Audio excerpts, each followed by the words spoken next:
Pemirsa, Anda masih bersama kami dalam seputar Aju Sumsel. 7 pelajar yang diduga hendak melakukan tawuran di Palembang menangis dan bersujud di kaki orang tua mereka. Mereka meminta maaf dan mengaku jera setelah diringkus polisi.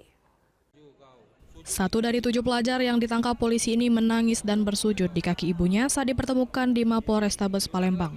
Pelajar itu meminta maaf dan mengaku jera usai ditangkap polisi. Sementara orang tua pelajar lainnya menasihati anaknya agar tidak ikut dalam aksi tawuran karena dapat membahayakan nyawa. Ketujuh pelajar ini ditangkap Polsek Kalidoni setelah mendapat laporan dari warga yang kemudian polisi melakukan patroli dan mendapati ketujuh pelajar tersebut yang diduga hendak melakukan tawuran. Dari tangan pelaku, polisi menyita barang bukti berupa bendera kelompok. Selanjutnya, ketujuh remaja itu akan dibawa ke Lembaga Penyelenggara Kesejahteraan Sosial di Kabupaten Ogan Ilir untuk dilakukan pembinaan. Kalau untuk barang bukti, sementara didalami belum ditemukan untuk senjata tajamnya. Dan untuk barang bukti yang ada ya hanya berupa spanduk, banner bahwa mereka itu adalah kelompok tertentu, kelompok yang menamakan tim orang pusing.